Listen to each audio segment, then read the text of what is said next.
আপনি যদি সত্যিকারের বাঙালি হয়ে থাকেন তাহলে আপনার জিভে জল না এসে তো থাকতেই পারবেন না। বাঙালির সবচেয়ে প্রিয় খাবার পান্তা ভাত। চলেন আজকে শুরু করি পান্তা ভাতের প্লেটার দিয়ে। কেমন আছেন ভিউয়ার্স? আশা করছি সবাই ভালো আছেন, আমিও ভালো আছি। পান্তা ভাত হচ্ছে বাঙালির একটা আবেগ।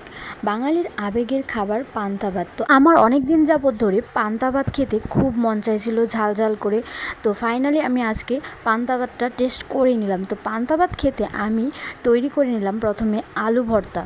আলু ভর্তা তৈরি করতে আমি প্রথমে শুকনো মরিচগুলো ভালো করে ভেজে নিয়েছি, পেঁয়াজ কুচিগুলো ভালো করে ভেজে লবণ দিয়ে ভেজে নিয়েছি তেলের মধ্যে। তারপর আমি আলু আগে থেকেই সিদ্ধ করে রেখেছিলাম। তারপর এটাকে ভালো করে চটকিয়ে পেঁয়াজ ভাজা আর শুকনো মরিচ লঙ্কার সাথে চটকিয়ে আমি ভালো করে মেখে নিয়েছি। এই যে আমার কি সুন্দর আলু ভর্তা, দেখেই তো একদম জিভে জল চলে আসছে। সাথে সরিষার তেল অ্যাড করে নিয়েছি, পেঁয়াজ কাঁচামরিচ ভর্তাটা আলাদাও একটু রেখে দিয়েছি। আর এদিকে একটা ডিম আমলেট করে নিচ্ছি আমি ভাতের সাথে খাবো, পান্তা ভাতের সাথে আলু ভর্তা আর ডিম আমলেট।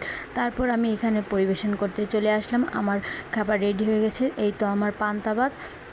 আগের দিন রাতের ভাত ছিল, সেটাই আমি নিয়ে নিয়েছি, জল দেওয়া ছিল, জল দিয়ে আমি এটা নিয়ে নিয়েছি। তারপর আমি আলু ভর্তাটা দিয়েছি, সাথে ডিম মামলেটটা। আর এই তো শুকনো লঙ্কা আস্তা একটা রেখে দিয়েছিলাম। তারপর এই যে পেঁয়াজ আর শুকনো লঙ্কা ভর্তা মাখানো, সেটা নিয়ে নিয়েছি। আর কাঁচা পেঁয়াজ নিয়ে নিয়েছি। এই তো কি সুন্দর দেখতে হচ্ছে প্লেটারটা। দেখতেই মনে হচ্ছে জিভে জল চলে আসলো। কে কে এভাবে খান কমেন্ট করে জানাবেন। আমি তো প্রায় মাঝে মাঝে আমার যখন খেতে মন চায় তখনই আমি খেয়ে নিই। তো এই তো আমার ফাইনালি পরিবেশন করা শেষ। এখন আমি এটাকে টেস্ট করব। এই তো আলু ভর্তা নিয়ে নিলাম। তারপর এখান থেকে একটু পেঁয়াজ আর শুকনো লঙ্কা চটকে ভর্তাটা যেটা মাখিয়েছিলাম সেটাকে নিয়ে মাখিয়ে তারপর আমি এখানে একটু ডিম নিয়ে নেব। ডিম নিয়ে আমি এটাকে মুখে দেব। সেই স্বাদ, কী যে স্বাদ বলে বোঝাতে পারবো না। যারা খান তারা সবাই জানেন। কে কে এভাবে খান বা খেতে পছন্দ করেন কমেন্টস করে জানাবেন। ভিডিওটি ভালো লাগলে লাইক কমেন্ট শেয়ার করে পাশে থাকবেন। ধন্যবাদ।